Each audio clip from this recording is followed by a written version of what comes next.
वेद पुराणे जो लिखा, पाप पुण्य बहुदेव, महीदेव ऐसे कही कहे जम्ब गुरु भेव।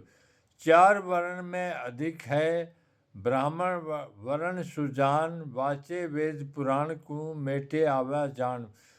पूर्व देश के रहने वाले विद्वान पंडित काशीदास ने कन्नौज कालपी में बिश्नोइयों से जाम्बो जी के बारे में महिमा सुनी थी और शास्त्रार्थ करने के लिए वहाँ से चलकर समरास्थल पहुँचा। कुछ दूरी से ही हवन की महकार आने लगी, जिससे वैदिक परंपरा के ऋषियों जैसा वातावरण उपस्थित हुआ।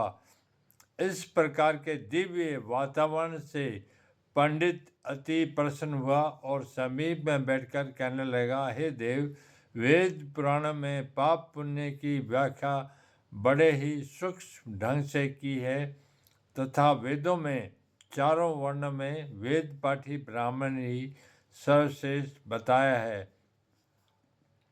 जो वेद को पढ़ता है उसका आवागमन मिट जाता है।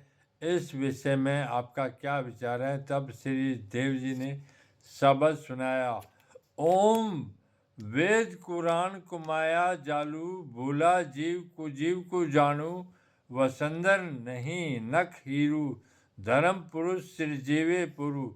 हिंदुओं का प्रधान ग्रंथ वेद है तथा मुसलमानों का कुरान है।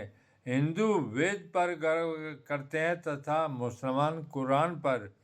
वेद या कुरान ये बहुत ही बड़े हैं, इनमें अनेक प्रकार की बातें कही गई है। बड़े परिश्रम से यह एक शब्दों का जाल गूंथा गया है। इस जाल में फंस तो जाते हैं किंतु निकलना नहीं जानते।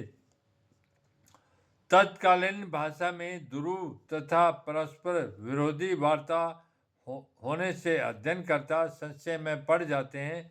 इसलिए वेद मंत्रों की मीमांसा आदि कई ग्रंथों में व्याख्या की गई है तथा भूले हुए प्राणी तथा कुजीव दुष्ट प्रकृति वाले तो अपने ही तरीके से उन मंत्रों का अर्थ निकाल लेते हैं।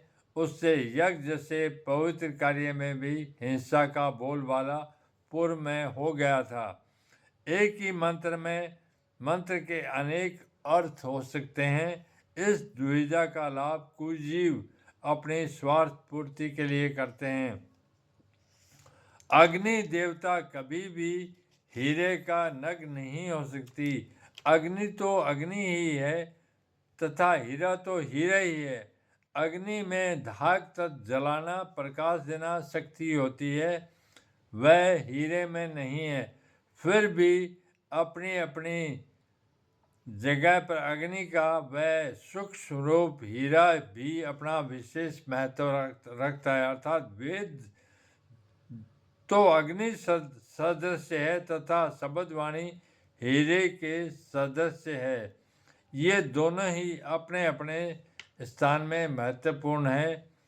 हीरे के नग से अलंकार बनता है तथा प्रकाश सौंदर्य भी सर्वग्राह्य सुलभ है, किंतु अग्नि रूप वेद में तो हाथ जलने का सदा ही डर बना रहता है। इसलिए अग्नि को देखकर हीरे का त्याग नहीं करना चाहिए।